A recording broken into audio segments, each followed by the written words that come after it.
मुसलमान का मतलब ही यही है कि एक दूसरे का दर्द को दर्द समझा जाए। हुक्मरानों को छोड़ दें, वो अपनी लड़ाई लड़ रहे हैं, वो किसी का नहीं सोच रहे, वो तो सिर्फ अपनी जंग लड़ रहे हैं, हमारा कुछ नहीं सोच रहे, आवाम का कुछ नहीं सोच रहे। जब वोट लेने होते हैं तो वो पैरों को भी हाथ लगाने को तैयार हो जाते हैं। इसके अंदर हर मदनियात, हर चीज़ मौजूद है, लेकिन ये बाहरों से चीज़ें मंगवाते हैं, इनकी कमीशन का रोकथाम हो जाता है। अस्सलाम वालेकुम नाज़रीन, आपका होस्ट मिर्ज़ा रमज़ान बेग हाज़िर खिदमत है। आप देख रहे हैं न्यूज़ व्यूज़। इमदादी कैंप आर्मी के मुख्तलिफ़ इलाकों में लगाए गए हैं, यहाँ तक कि पंजाब में पाकिस्तान के मुख्तलिफ़ इलाकों में सैलाब ज़दगान की इमदाद बढ़ चढ़ कर की जा रही है। और मैं आवाम को यही मैसेज दूंगा कि उनकी मदद जितनी की जाए वो कम है। इस वक्त वो मदद के लिए पुकार रहे हैं और हम बींगा मुसलमान उनकी मदद करनी चाहिए।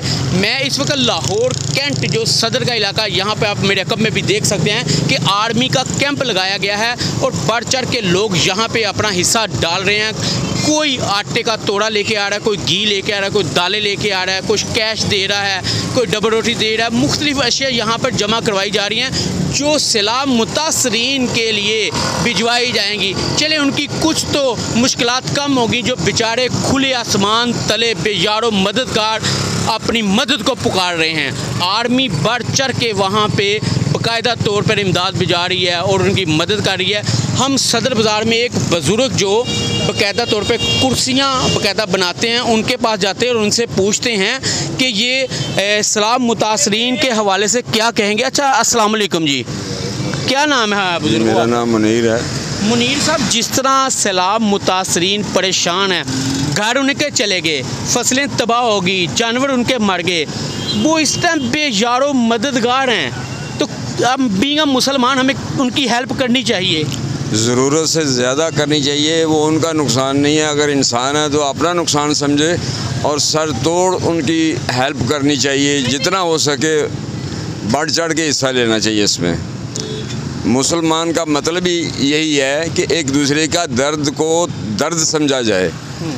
जब तक ये चीज़ें हमारे अंदर नहीं है तो हम मुसलमान कहलाने के हकदार ही नहीं हैं। बिल्कुल ठीक है।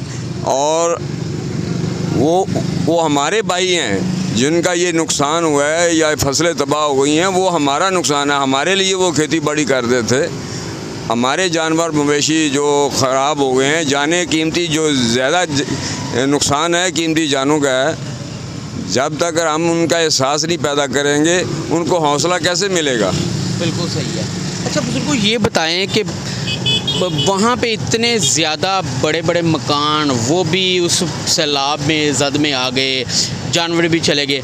अब जो बेचारे जो जिनके वालिदैन भी चले गए हैं, यहाँ तक उनके बच्चे भी बेचारे उस सैलाब में चले गए हैं, क्या बीतरी होगी उन पे? यकीन करें, ये जो वीडियो हम देख रहे हैं, देख के हमारे अंदर अपना खून जो है इतना खौलता है कि उनका ये हमारा नुकसान है, उनका नहीं है। तो इसलिए मैं पूरी कौम को ये इत्तला देता हूँ, पैगाम पहुँचाता हूँ, दरख्वास्त करता हूँ कि इनकी सर तोड़ कोशिश की जाए। जो जितना भी माली इमदाद की जाए उतना ही कम है। हमारे हुक्मरान क्या कर रहे हैं? उनको भी तो इसमें बढ़ चढ़ के फौरी तौर पे हिस्सा डालने प्रयोग। हुक्मरानों को छोड़ दें, वो अपनी लड़ाई लड़ रहे हैं, वो किसी का नहीं सोच रहे। अगर आवाम ने या एक दूसरे को देखना है, जो हमने आवाम को देखना है, आवाम को आवाम का साथ देना है। वो तो अपने बादशाहियों में या अपने इक़्तिदार की लड़ाई में लड़ रहे हैं। उनको ये एहसास होता तो आज इतनी जानें वो ज़ाया ना होती, उनका कोई सद्दबाब किया जाता टाइम से। वो हुकूमत कौन सी है जिसको अपने मुल्क के अंदर वो पता ही नहीं है कि क्या हमने इनको क्या फैसिलिटी देनी है, देहातों को क्या देनी है, शहरियों को क्या देनी है।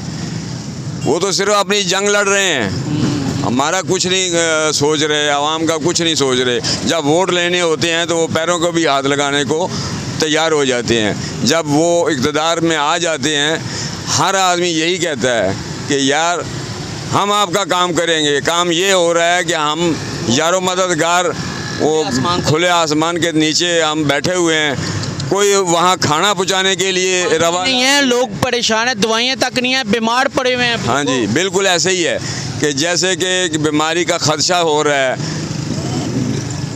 क्या बताएं मैं आपको क्या बताऊं, इतना दिल रो रहा है कि या अल्लाह इन लोगों के ऊपर आप रहम करो। बड़े अफसोस की बात। हमारे अंदर जो गैरत का जो ज़मीर है ना, वो मुर्दा हो चुका है हमारे हुक्मरानों का। दूसरे ममालिक भी तो हैं, उनको पूरी फैसिलिटी मिलती है। क्यों मिलती है? इसी वजह से वो तरक्की याफ्ता लोग हैं। हमारे इस पाकिस्तान की जो सोने की चिड़िया कहलाती है, इसके अंदर हर मदनियात हर चीज़ मौजूद है, लेकिन ये बाहरों से चीज़ें मंगवाते हैं, इनकी कमीशन का रोकथाम हो जाता है। जब तक हम अपने पाँव पे खड़े होने की सलाहियत नहीं रखेंगे, हम आगे तरक्की नहीं कर सकते। चाइना हमारे से 1 साल बाद आज़ाद हुआ है, आज पूरी दुनिया के साथ टक्कर ले सकता है। वो सुपर पावर बन गया है। क्यों बना है? उन्होंने शाना बिशाना औरत मर्द ने काम किया है। हमारे इस मुल्क में के अंदर एक आदमी कमाने वाला है, पीछे 10 खाने वाले होते हैं, उसको कैसे होश आएगी? बिल्कुल ठीक कह रहे हैं आप। तो ये क्या हमारे अंदर, लोगों के अंदर भी ऐसा शऊर पैदा होना चाहिए कि हम मेहनत करके कमाएं, हाथ फैला के ना खाएं। बिल्कुल सही है, बिल्कुल। तो अब आखिरी मैसेज क्या देना चाहिए? आखिरी मैसेज मेरा ये है कि उल्टी गंगा बह रही है। उल्टी गंगा बह रही है, जिसके चंद शेर हैं। जी जी, सुनाएं आप। लंगड़े खेडन कबड्डियां ते अन्ने चलान तीर, गंजे करन कंगियां ते थथे सुनान हीर। वाह वाह। मंगदे करन हुकूमतां, अपना कासा लैके हर मुल्क दे विच पहुंचदे ने साडे कैंडीडेट। मंगदे करन हुकूमतां ते ठग्गां नूं बरान वजीर। साडी उल्टी गंगा बह रही है। साड़ी उल्टी गंगा बह रही जी। बड़ी अच्छी बुज़ुर्गों ने बात की है। और सैलाब मुतासरीन हमारे भाई हैं, हमारे मुल्क में रहते हैं, मुसलमान भाई हैं, उनकी जितनी मदद की वो कम है। आर्मी अपना फ़र्ज़ अदा कर रही है, आवाम को भी चाहिए, ब्यूरोक्रेसी को भी चाहिए, हुक्मरानों को भी चाहिए, जिनका सब कुछ चला गया, यहाँ तक उनके बच्चे बेचारे उस पानी में बह गए हैं। आप लोगों को ये एहसास होना चाहिए, जिनकी माएँ बहनें उस पानी में बह गई हैं, कितना क़यामत उन पर टूटी होगी। और हमारे हुक्मरान क्या कर रहे हैं, हमारी हुकूमतें क्या कर रही हैं। अवाम को भी चाहिए जितना, मेरी तो ये, मैं अपने चैनल के तरफ से ये कहना चाहता हूँ कि जितनी उनकी हेल्प की जाती है वो करें। यकीन करें कि दिल जो है वो खून के आंसू रो रहा है कि उनकी जितनी मदद की जाए वो कम है। मेरा मैसेज ज़रूर कन्वे मेरे करने का मकसद भी यही है कि अवाम जो इसके हिस्सा नहीं डाल रही, उनको भी चाहिए बढ़ चढ़ के हिस्सा डालें। मेरी वीडियो बनाने का मकसद है, इंशाल्लाह मैं इससे और ज़्यादा उन लोगों के पास भी जाऊंगा और उनसे भी इल्तिजा करूंगा कि आप सैलाब मुतासरीन की मदद करें, अल्लाह ताला आपकी मदद करेगा। अपने मेज़बान मिर्ज़ा रमज़ान बेग को इजाज़त दीजिए। मेरे चैनल को सब्सक्राइब कीजिएगा, लाइक कीजिएगा। अस्सलाम वालेकुम।